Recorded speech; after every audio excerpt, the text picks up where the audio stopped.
editoriales nacionales, también anda por ahí el grupo Mojito y algo de Loco Rabia también, ¿no? No es Loco Rabia. Tenemos a Rodolfo Santulo y a Abel Alves. Bueno, van a estar comenzando con esta charla. Hola, buenas tardes. Primero una pequeña presentación de los en definitiva 3 sellos que presentan libros acá. Grupo Belerofonte es el sello que yo dirijo, que existe desde el año 2005, especializado en la publicación de historietas. Dragón Comics surge como editorial en el 2007.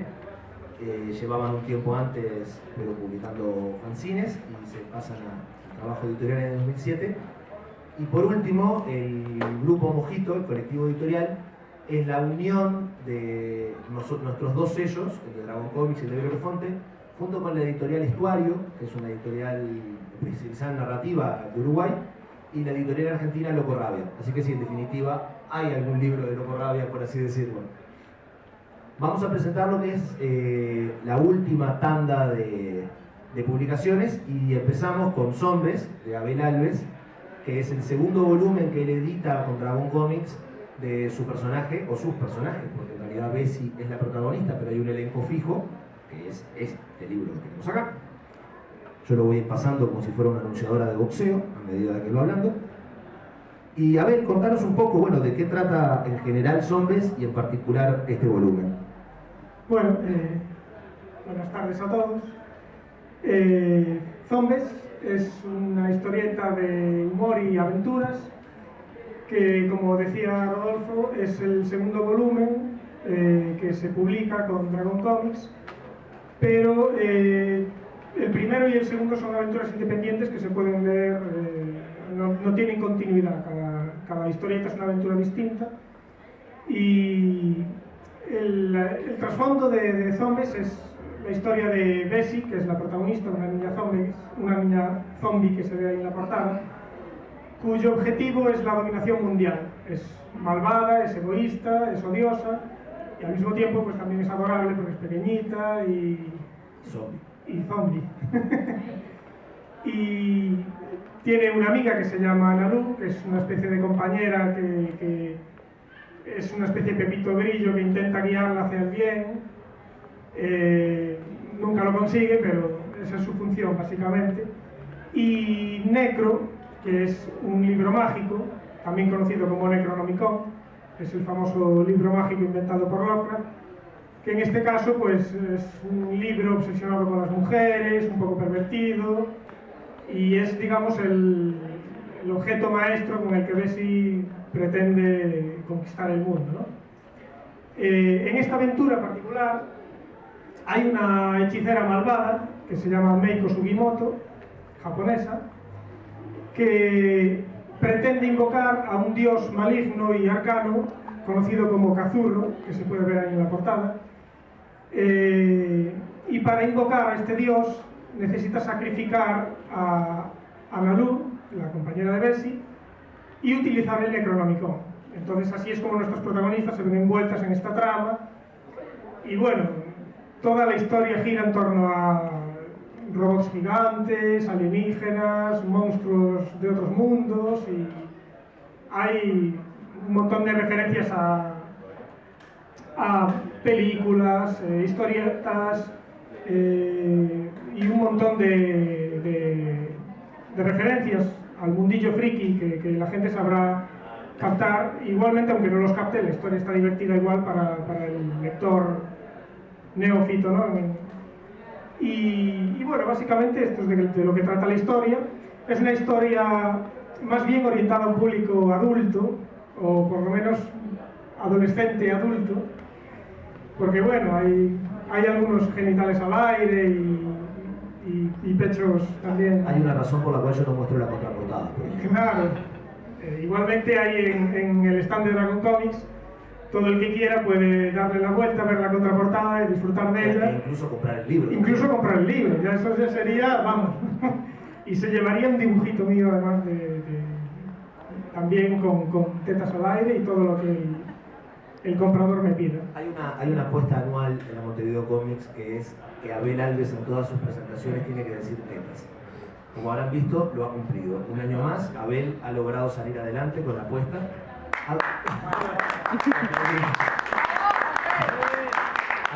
Igual no es difícil, con zombies no es difícil. O sea, el día que presente una historieta benéfica orientada, claro, ahí va a ser más complicado, pero con zombies es muy fácil, no hay problema. ¿Hay más zombies en camino? Sí. Zombies se viene publicando en la web Marcha un Cuadrito desde su comienzo. El primer tomo hace ya tiempo que terminó. Ahora mismo se está publicando el segundo y en cuanto termine empezará a publicarse el tercero. Una vez que el tercero termine, no sabemos si se publicará o no, pero por lo menos en la web hay más aventuras de zombies y todo el que quiera puede visitar Marcha un Cuadrito, la web, o mi página web personal donde también se publica, que es comicsabelalves.com. Y ahí hay zombies para mucho tiempo, muchas páginas de zombies, muchas tetas y... Lo dijo nuevamente. Y sí, yo confío en que al decir tantas veces tetas, la gente que anda por los alrededores dirá, ¿qué se está presentando ahí? Vámonos. Y es lo que hay que buscar el público, como sea. Bueno, muchísimas gracias, Abel. Queda presentado Zombies, tomo 2. Y ahora esto es así como que van pasando una vez más, como que van pasando, invitamos a Sebastián Santana a presentar su libro Palabra. El formato es la adaptación a historieta, o mejor dicho a relato gráfico, como lo hemos sabido aclarar en varias entrevistas, de cinco cuentos de Henry Trujillo, a mi entender uno de los mejores escritores que tiene la literatura nacional, y está adaptado por uno de los mejores ilustradores que tiene tenía que seguir subiendo. Así que bueno, Sebastián, contanos un poco el proceso y de qué trata Palabra. Es el mejor libro del Uruguay, encima. Y así se por el mejor editor, o sea, esto Ah. es... No se vaya sin este libro en la mano. Bueno, muchas gracias por la invitación. No es el mejor libro, ni está cerca de eso, pero bueno, hicimos un esfuerzo, el equipo salió bien a la cancha. Bueno, no. Las referencias futboleras, Sí, cómo sí, rinden. Estamos a poco tiempo. Nada, es un libro que nace, en realidad tiene una historia bastante larga, porque soy lector de Henry, de la obra de Henry Trujillo desde hace muchos años. Para quien no conoce esto, en realidad el trabajo de uno siempre es muy difícil presentarlo. A mí me interesa más presentar el trabajo de la gente que a mí me interesa. La obra de Henry Trujillo, para quien no la conoce y el público que viene a este tipo de eventos, estaría bueno que la busque. Hay varias novelas, porque el tipo de trama, el tipo de personajes, el ambiente, él es novelista y cuentista, les puede interesar. Así que si algo bueno puedo decir es que de acá vayan a buscar libros de Henry Trujillo, digamos.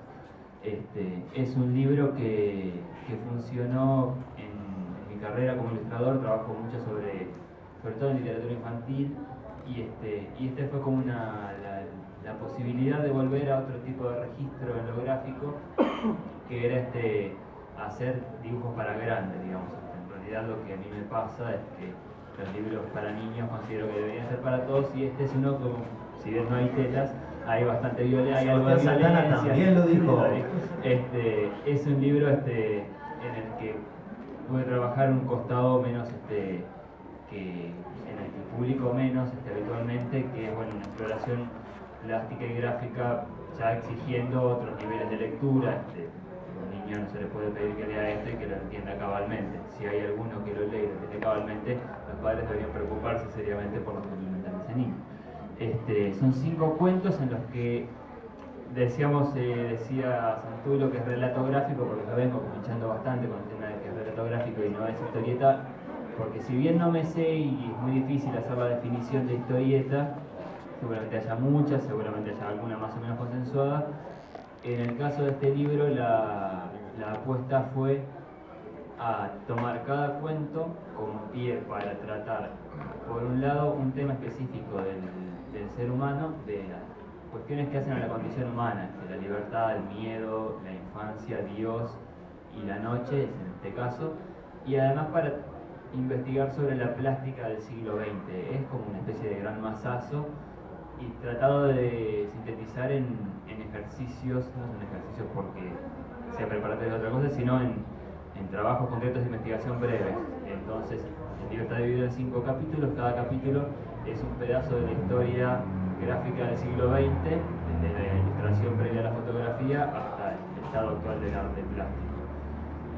La adaptación de los textos fue un trabajo que me interesó mucho y en un punto, que lo charlaba recién con alguien, la idea fue, bueno, explotarlo el tema relato gráfico en el sentido más literal del término. A medida que los cuentos van sucediéndose, el carácter de gráfico en cuanto expresión en papel con líneas y colores más allá de palabras empieza a ser para el lector una especie de pedido de invitación a la exigencia. O sea, la historia no solo se lee porque uno lee las palabras y ve las imágenes, sino que bueno, en un punto las palabras se tornan difíciles de leer y esa es la idea, no es que salió mal escrito o mal impreso.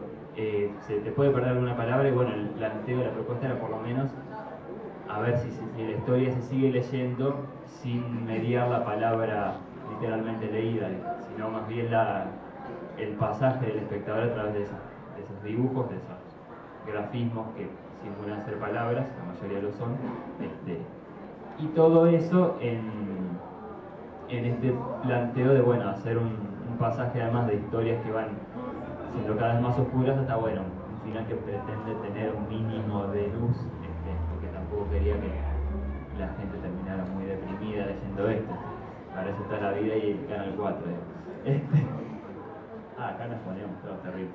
Ese es el libro básicamente, es un trabajo recopilatorio de 10 años de carrera, que eso en lo personal me gusta decirlo más que nada para sacarme las ganas de decir llevo 10 años teniendo esto en la cabeza, por fin salió. Le tengo que agradecer especialmente a los fondos concursables, que en realidad sin la financiación de ese tipo de fondos, este tipo de trabajos es imposible, digamos, porque llevan mucho tiempo, son riesgosos comercialmente y bueno, de algún lado, sin embargo, está bueno que se dé la posibilidad que alguien lo evalúe y que eventualmente exista. Después, si tienen no lectores, es el otro trabajo y queda en manos de cada cual ficharlo y si le interesa comprarlo, si le interesa agarrarlo. La preferencia en el mismo stand. Totalmente. Muchísimas gracias, Sebastián. Ahora invitamos a Gabriel. Yo pensé que de a poco íbamos a ir haciendo como una especie de cuadro de fútbol. Ay, qué cómodo que es esto. Vieron que el stand-up comedy, eso es gratis, eso lo vamos incluyendo. Eso no se los voy a cobrar. Pueden comprar el libro y se llevan todo por el precio del libro. O sea, el stand-up. Ah, está, por un momento pensé que había una oferta en el stand que yo no consideraba. Bueno, Gabriel Chicariello presenta Los Pasajeros Perdidos, que es una novela gráfica que, a mi entender, tiene 2 peculiaridades. Una de ellas es la ganadora del primer concurso de historieta Mojito. El colectivo Mojito, como les expliqué en un principio, que es la unión de las editoriales, decidió que era interesante generar un concurso que fuera no tanto pensado como hay otros al historietista nuevo, sino a la obra completa, que pudiera llegar a tentar a cualquier historietista en activo y produciendo. Gabriel tuvo la gentileza de ofrecer una de sus obras y nosotros el buen tino de premiarla, y es esta, Los Pasajeros Perdidos. La segunda peculiaridad para mí que tiene esta historia es que apunta a una franja de público que la historieta nacional no siempre ha atendido, que es el preadolescente, o podríamos decir que va desde el niño hasta todo público, pero pasa mucho en el stand que vienen y te preguntan, tiene 11 años, ¿qué puede comprar? Y no hay muchas opciones, las hay, pero hasta ahora yo creo que nadie se había propuesto producir para esa franja, y creo que ese es un gran acierto de Gabriel. Contanos un poco del libro. Bueno, ¿qué decir? Ya casi dijiste todo lo importante. No conté nada del libro. Primero que yo no tuve, quiero aclarar una cosa, no tuve ¿cómo dijiste? Entregar mi obra. O sea, presenté la obra al concurso y tuve la suerte de ganarlo y estoy muy contento por ello, no es que entregué la obra.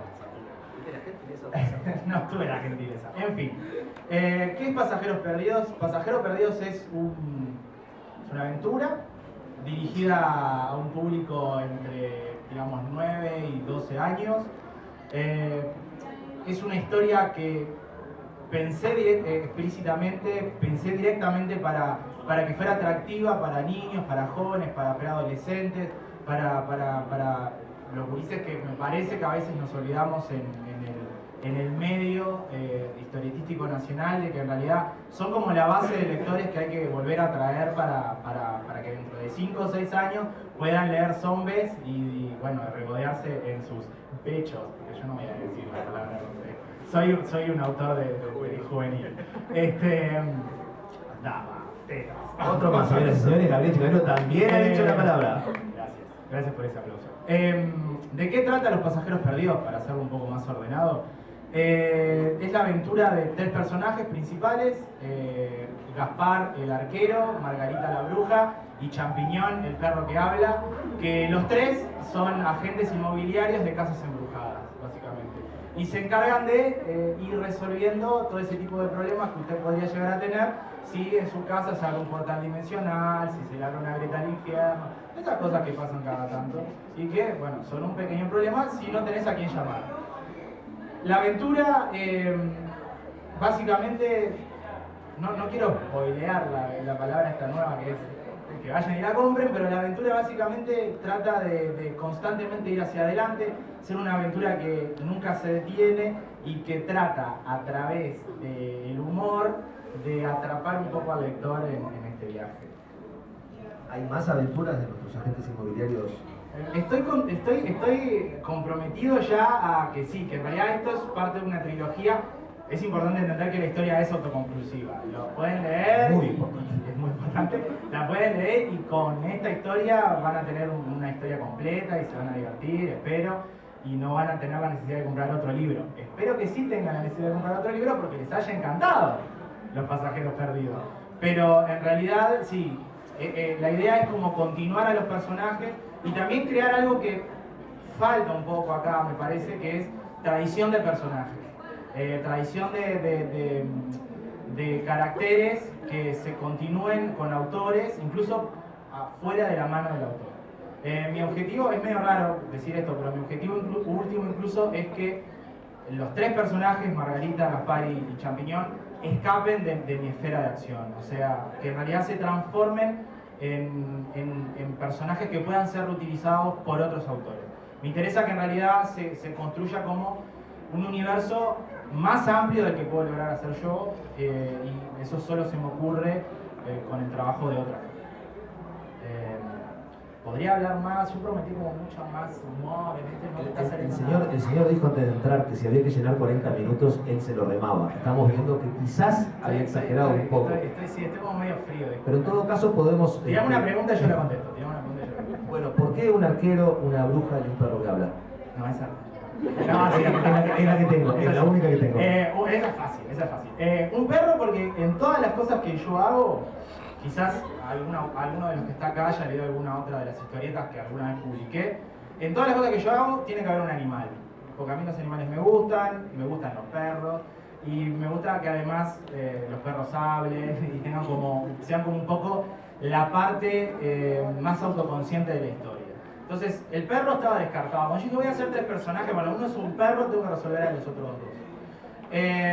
La bruja, en realidad la bruja era porque yo quería que tuviera una faceta un poco más mágica, y en realidad me parecía que la bruja podía ser un motor constante de la historia a través de Deus Ex Machinas, que escaparan un poco a la lógica. Y el arquero, porque en realidad el arco me encanta, me parece que es una cosa re estética de ver en la página. A pesar de que Gaspar, que es el arquero, no hace mucha cosa de arquero, en realidad el concepto del arquero me parece como súper copado. Entonces, tipo, está lleno de arqueros, además está Hokkai, está Flecha Verde, está Katniss. Te diré que la bruja tampoco hace mucha magia. La bruja bueno, eso es raro, porque en realidad esa es una cosa que tiene el libro. El libro se fue como construyendo un poco por sí solo. Y en realidad, si bien mi idea original de que la bruja hiciera mucho más magia de la que hace, en realidad la propia historia fue haciendo que la magia no fuera necesaria. Que la magia venía por otro lado. Podemos decir que es una historia sin Deus Ex Machina. Sí, en realidad fue una historia sin Deus Ex Machina. Nunca en realidad, o sea, creo que tiene como una conclusión bastante lógica. A ver, me gustaría que quedara claro que en realidad es una aventura, ¿no? Y que es como súper... Yo tengo como la mala tendencia, les quiero comentar a todos ustedes que están acá compartiendo esto. Tengo como la mala tendencia de hablar muy teóricamente del libro, ¿no? Y en realidad, no debería ser encarado. Yo lo puedo resumir, es divertidísimo. Ahí va, eso no lo puedo decir yo. A mí me hace gracia, pero no sé si a los demás. Bueno, muchísimas gracias, Gabriel. Por favor. No fueron 40 minutos, pero la verdad fue bastante bien. Y te invitamos ahora a Máximo, que se acerque, escondido allá del fondo, porque vamos a presentar Regulación 075. Antes que nada, tengo que hacer una confesión. No sé si voy a poder decir tetas en público. Listo, uno más que acaba de lograrlo. Veo que se sacó de arriba el problema. Raúl y Veloso. Les aseguro que no nos pusimos de acuerdo. Esto es una estupidez que fue surgiendo aquí y ahora. Regulación 075 comparte con Zombies su primera casa, puesto que se publica también en el sitio de Historietas Online, pues publicado. En el sí, creo que... No, sí, el final todavía no salió online. Ah, entonces acá tiene usted un preview. Sí, yo creo que Chicanilo la publicó, pero bueno.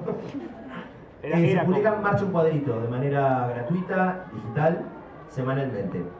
Es una historia de ciencia ficción distópica, es decir, esos futuros que uno imagina que la humanidad trató de hacer bien y en realidad no lo logró, sino que por el contrario todo salió muy mal, y el futuro que imagina Regulación es un futuro de sobrepoblación, hambre, y que hay, la regulación 075 del título es lo que condice la cantidad de hijos que uno puede tener. Es decir, si un matrimonio se junta, tiene 1.5, puede tener un hijo y medio. Como medio hijo es muy difícil de tener, uno puede vender esa mitad que tiene para comprar comida, sin ir más lejos. En ese universo es que Roy, junto a la dibujante Lauri Fernández de Argentina, que no nos pudo acompañar, imagina una historia que yo la entiendo como muy definitiva de este universo, porque como que se patea, se te muestra el universo como es y se sacude la estructura. Sí, bueno, en realidad... A ver, ese suspiro fue terrible. No, estaba pensando cómo había surgido el libro, que en realidad cuando surge el libro, nosotros con Lauri acabamos de editar Vientre, que era un libro sobre la maternidad y sobre la lucha que hay para de las mujeres para tener hijos, para adoptar, etc. Y no sé por qué nos pusimos a conversar,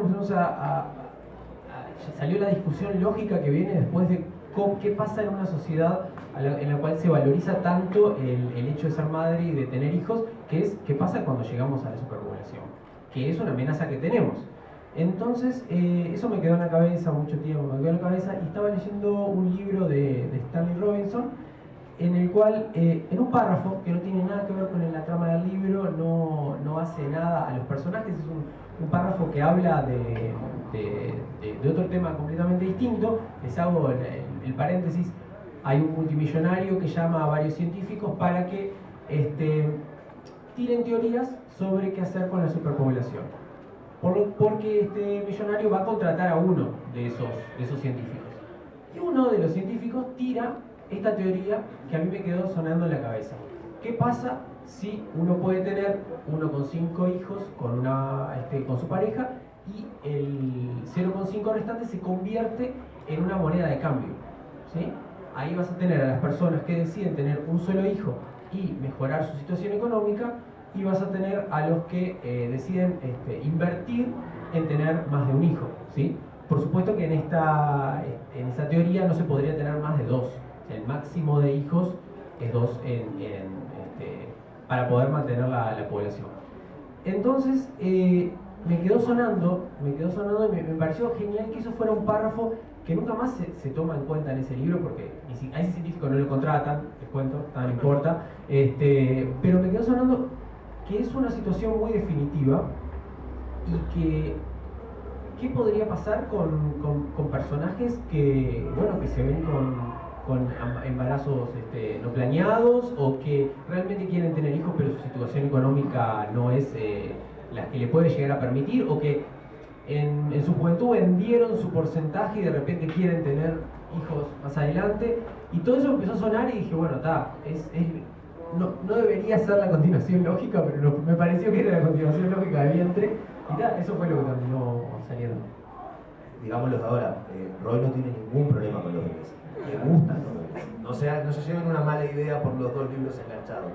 Contá un poco al respecto, sin hacer spoilers, como decía Gabriel, porque vayan y compren el libro. pero los protagonistas tienen un trabajo muy particular dentro de la novela. Claro, me pareció que el peor trabajo, incluso peor que alguien que se encarga de... Siempre los peores trabajos en la sociedad son los que limpian la suciedad de otros.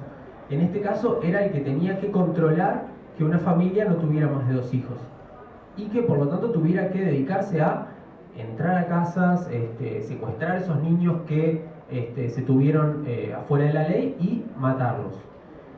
Por lo tanto me parecía interesante poder explorar a esos personajes que se encontraban con esa disyuntiva de no me gusta el trabajo que tengo, pero no tengo la posibilidad de hacer otro y tengo que mantener una familia.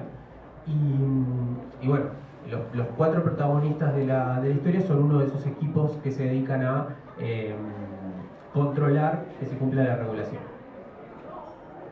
Bueno, ahora te voy a pedir que no te vayas, porque el siguiente libro es el que está escrito por mí. Entonces no me puedo llamar a mí a pasar al escenario. ¿No querés subir y bajar las escaleras? Y decir tetas, ya lo dije yo también de mi parte.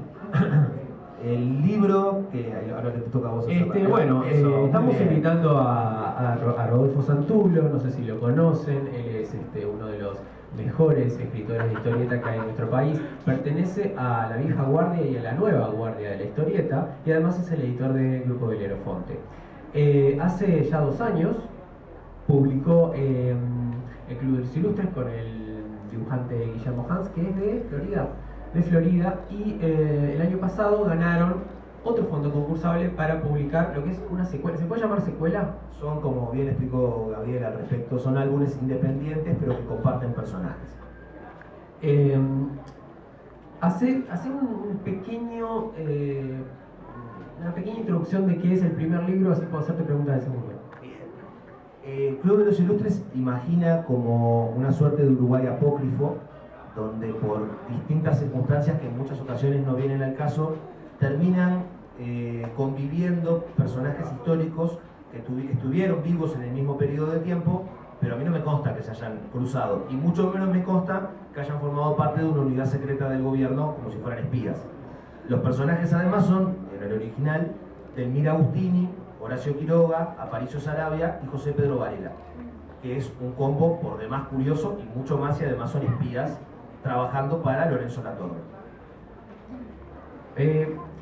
Hoy decías que no había historieta como para el público de 11 a 15 años. Yo creo que esta, en conjunción con Los Pasajeros Perdidos, va también para ese público. Si bien la puede disfrutar un adulto, también sigue la tradición de Asterix, Tintín, la aventura de que una aventura con personajes que son como entrañables, pero que no necesariamente uno tiene que conocer quiénes son, saber la biografía de Quiroga, etcétera, para poder disfrutarla.